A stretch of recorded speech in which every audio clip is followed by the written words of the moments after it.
கபருக்கு போனோம்னா என்ன பண்ணணும்? ஸல்லல்லாஹு அலைஹி வஸல்லம் அந்த ஒழுக்கங்களை சொல்லி தருகின்றார்கள். அஸ்ஸலாமு அலைக்கும் யா தார கௌமின் முஃமினீன், மூமினான கௌமுகளுடைய மூமினான மக்களின் வீடே, வீட்டுடையவர்களே, உங்களின் மீது சலாம் உண்டாவதாக என்று சலாம் சொல்ல வேண்டும். கபராளிக்கு சலாம் சொல்ல வேண்டும்.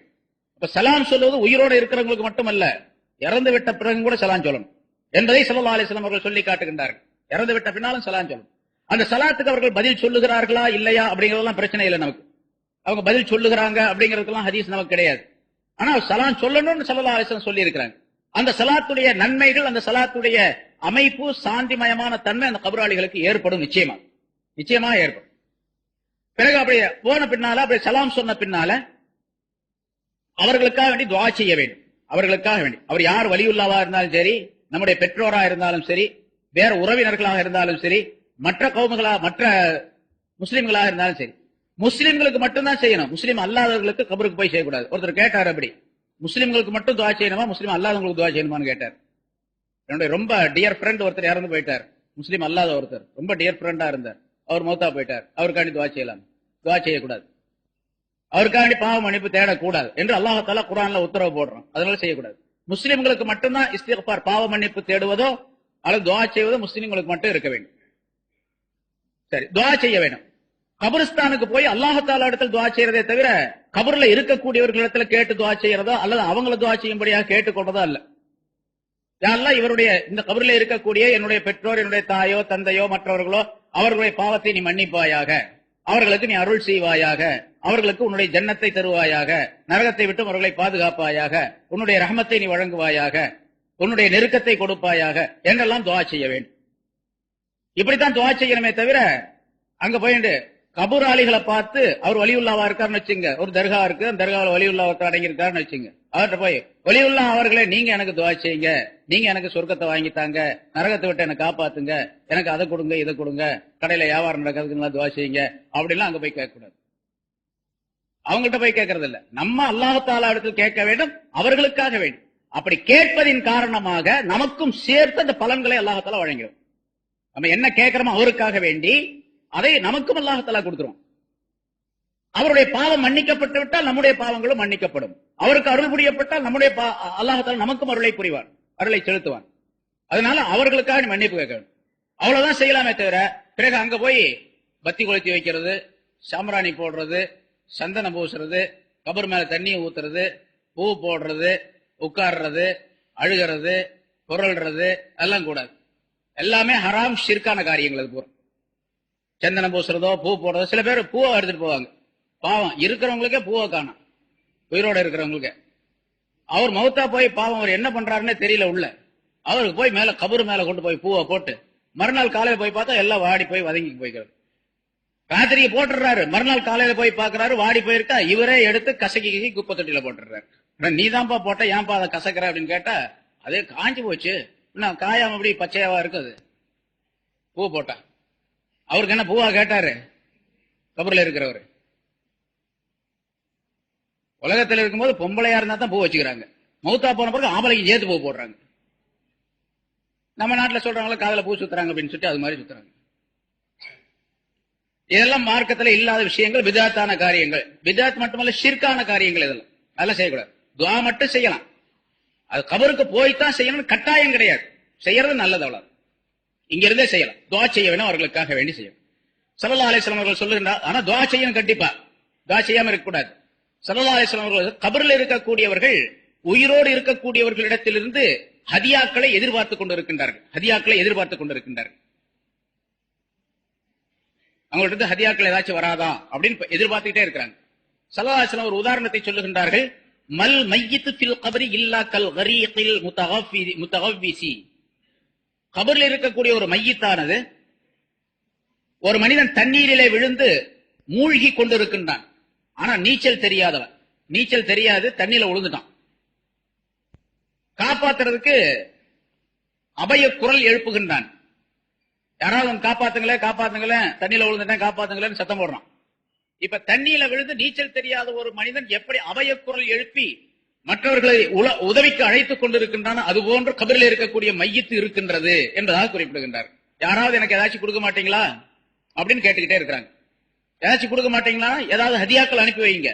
அந்த ஹதியாக்களின் காரணமாக என்னுடைய குற்றங்கள் மன்னிக்கப்பட்டு எனக்கு நல்ல நிலைமை ஏற்படட்டும் என்பதால். ஒரு பெரியார் குறிப்பிடுகின்றார், ஒரு கபிரிஸ்தான் பக்கம் நான் போனேன், அந்த இடத்துல கொஞ்ச நேரம் உட்கார்ந்து அப்படியே தூங்கிட்டேன். அது ஒரு வெள்ளிக்கிழமை இரவு தூங்கிட்டேன். தூங்கின பிறகு பார்த்தா கனவுல அந்த கபர்ல இருக்கக்கூடியவர்கள் எல்லாம் எந்திரிச்சு வர்ற மாதிரி ஒரு இது காட்சி. அதுல பல பேர் வெளியிருந்து தாம்பாளங்கள்ல நிறைய அவர்களுக்கு பழங்கள் அது இதெல்லாம் பொருள்கள்லாம் கொண்டு வந்து ஹதியாவை கொண்டு வந்து கொடுக்குறாங்க. எல்லாரும் வாங்கிட்டு போறாங்க, சந்தோஷமா வாங்கிட்டு போறாங்க. ஒரே ஒரு வாலிபன் மட்டும் என்ன பண்றான், பேசாம கவலையோடு உட்கார்ந்து இருந்தான். அவனுக்கு யாரும் எதுவும் கொடுக்கல. நான் அந்த பையன் அந்த வாலிபரோட பக்கத்துல போய் நான் கேட்டேன், நீ ஏன்பா தனியா உட்கார்ந்துருக்க, உனக்கு யாரும் ஹதியாலாம் கொடுக்கலையா அப்படின்ட்டு. இல்ல எனக்கு யாரும் கொண்டு வரல, யாரும் எனக்கு கொடுக்கல. இப்படி தினந்தோறும் நடந்துகிட்டு இருக்குது, அல்ல வாரந்தோறும் நடந்துகிட்டு இருக்குது. அவங்களுக்கு எல்லாம் ஹதியா வருது, வாங்கிட்டு போறாங்க, எனக்கு ஒருத்தரும் கொண்டு வந்து கொடுக்கறதே இல்ல என்று அந்த வாலிபன் சொன்னான். நீ யாரு அப்படின்னு சொல்லி நான் கேட்டேன் அந்த வாலிபன்ட்ட. அப்ப நான் இன்ன குடும்பத்தை சேர்ந்தவன், என்னுடைய தாயார் இருந்தாங்க, நான் இறந்து போகும்போது என்னுடைய தாயார் இருந்தாங்க. என்னுடைய தாயார் வேறொரு கணவனை திருமணம் செய்து கொண்டு என்னை கவனிக்காம விட்டுட்டாங்க. அதனால என்னை பற்றிய நினைப்பு அந்த தாயாருக்கு இல்ல, அதனால எனக்கு எந்த ஹதியாக்களும் வருவதில்லை அப்படின்னு சொன்னாங்க. அந்த வாலிபர் சொன்னாரு, இந்த மாதிரி எனக்கு தாயார் இருந்தார், 2வது கல்யாணம் பண்ணிட்டு என்ன மறந்துட்டாங்க அப்படின்னு சொல்லிட்டு. நான் திடீர்னு முழிச்சுக்கிட்டேன். அந்த பெரியவர் சொல்றாரு, நான் முழிச்சுக்கிட்டேன். அவர் சொன்ன அடையாளங்களை வைத்து நான் அந்த வீட்டுக்கு போனேன். என்னுடைய வீடு இங்க இருக்குது, இந்த இடத்துல இருக்கு அப்படின்லாம் சொன்னார். அதனால அந்த வீட்டுக்கு போனேன். வீட்டுல போய் கதவை தட்டி, உங்களுக்கு ஒரு மகன் இருந்தாரா, ஒரு பெண்ணு வந்து திறந்தாங்க, உங்களுக்கு மகன் இருக்கிறாரான்னு கேட்டேன். குழந்தைகள் இருக்காங்க. இல்ல எனக்கு எந்த குழந்தையும் கிடையாது அப்படின்னு சொல்லிட்டு அந்த பெண்ணு சொல்லிச்சு. நல்லா யோசனை பண்ணி பாருங்க, குழந்தை இல்லைன்னு சொல்றீங்களா, இந்த வீடு தானே அடையாளம் சொல்லப்பட்டது எனக்கு அப்படின்னு. யார் அடையாளம் சொன்னாங்க அப்படின்னு. இல்ல நான் இந்த மாதிரி அவருக்கு நடந்த அந்த கனவு நிகழ்ச்சியை சொல்லி காட்டினார். இந்த மாதிரி நீங்க 2வது கல்யாணம் பண்ணிட்டு பையனை மறந்துட்டதாக சொன்னேன், இன்னும் நிகழ்ச்சி ஏற்பட்டிருக்கு, அந்த உங்களுடைய மகன் வந்து இந்த மாதிரி கவலையாக ஆக்கப்பட்டிருக்காரு, அவருக்கு யாரும் ஹதியா கொடுக்கறது இல்ல, அவருக்கு ஒரு நல்ல சூழ்நிலை ஏற்படுறது இல்லை அப்படின்னு சொல்லி சொன்ன உடனே அந்த பெண் அழ ஆரம்பிச்சுட்டாங்க. அழ ஆரம்பிச்சோன்னா, உண்மைதான் ஷேக் அவர்களே, நான் வந்து தவறாக சொல்லிட்டேன், என்னுடைய குழந்தையை நான் மறந்துட்டேன், என்னுடைய மகனை மறந்துட்டேன், கல்யாணம் பண்ணதுனால இந்த உலக வாழ்க்கையில நான் ஈடுபட்டு இருந்துட்டேன், இப்ப என்ன செய்யணும் அப்படின்னு சொல்லி.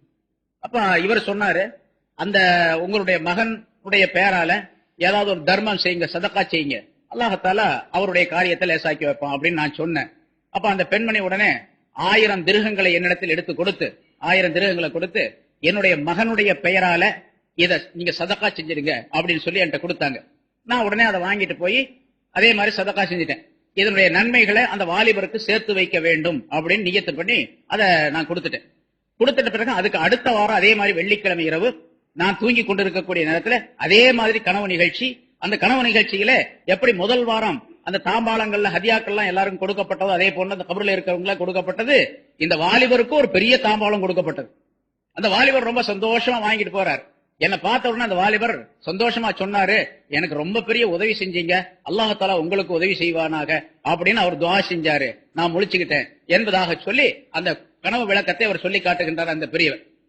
ஆக நம்முடைய ஹதியாக்களை அவர்கள் எதிர்பார்த்துக் கொண்டிருக்கின்றார்கள். ஹதியா என்பது நாம் அவர்களுக்கு சேர்த்து வைக்கக்கூடிய நன்மைகளை சேர்த்து வைக்க வேண்டும். அந்த நன்மைகளை சேர்த்து வைப்பதில் உணவாக கொடுக்கலாம், உடையாக கொடுக்கலாம், பணமாக கொடுக்கலாம், அல்லது குர்ஆன் ஓதி அதனுடைய சவாபுகளை சேர்த்து வைக்கலாம், அல்லது ஹஜ் செய்து நஃபிலான ஹஜ்ஜுகளை செய்து உம்ரா செய்து அந்த தர்மங்களை சேர்த்து வைக்கலாம். நஃபிலான தர்மங்கள் ஜக்காத்து கொடுத்து போட்டு இந்த ஜக்காத்துடைய பலன்களை அவருக்கு கொடுத்துடணும் அப்படின்னு சொன்னா அது செல்லாது. ஜக்காத்து இவருக்கு கொடுக்கிறது, அடுத்தவங்களுக்கு எல்லாம் செய்யக்கூடாது. நஃபிலான வணக்கங்களை செய்யலாம். சரி, தொழுகை சம்பந்தப்பட்ட விஷயங்களை செய்து, அதாவது ஒரு 2 ரக்காத்து தொழுது இந்த 2 ரக்காத்துடைய நன்மையை இறந்து விட்டவருக்காக நீ சேர்த்து வைத்து விடு அப்படின்னு சொல்லலாமா வேண்டாமா அப்படிங்கறத கருத்து வேறுபாடு இருக்குது. ஏன்னு கேட்டா, இபாதத் வணக்கம் என்பதிலே பொருள் சம்பந்தப்பட்ட வணக்கம், உடல் சம்பந்தப்பட்ட வணக்கம் அப்படின்னு 2 இருக்குது. பொருள் சம்பந்தப்பட்ட வணக்கம், உடல் சம்பந்தப்பட்ட வணக்கம். அதே போன்று நாவு சம்பந்தப்பட்ட வணக்கம் 3 விதமான. நாவு சம்பந்தப்பட்ட வணக்கம் அப்படிங்கிறது குர்ஆன் ஓதுறது. பொருள் சம்பந்தப்பட்ட வணக்கம்ங்கிறது தர்மம் கொடுக்கிறது, காசு தர்மம் கொடுக்கிறது, காசோ உணவோ இதை கொடுத்து தர்மம் செய்யறது. உடல் சம்பந்தப்பட்ட வணக்கம் அப்படிங்கிறது தொழுகை, நோன்பு, ஹஜ்ஜு, இதெல்லாம் உடல் சம்பந்தப்பட்ட வணக்கங்கள். இந்த இந்த மாதிரி வணக்கங்கள் 3 விதமான வணக்கங்களும் இறந்தவர்களுக்கு போய் சேருமா, அல்லது 3லே வேறு ஏதாவது ஒன்றுதான் சேருமா, அல்லது 2 சேருமா அப்படிங்கறது கருத்து வேறுபாடு. சொல் சம்பந்தப்பட்ட பொருள் சம்பந்தப்பட்ட வணக்கங்கள் அவர்களை போய் சேரும் என்பதில் கருத்து வேறுபாடு கிடையாது. உடல் சம்பந்தப்பட்ட வணக்கம் போய் சேருமா சேராதா அப்படிங்கிறது கருத்து வேறுபாடு இருக்கு. சிலர் கூடுங்கிறாங்க, சிலர் கூடாங்க. அதான் நஃபில் தொழுகை 2 ரக்காத் தொழுது அந்த நன்மையை சேர்த்து வைக்கிறது. அது கூடுமா கூடாதா அப்படின்னு.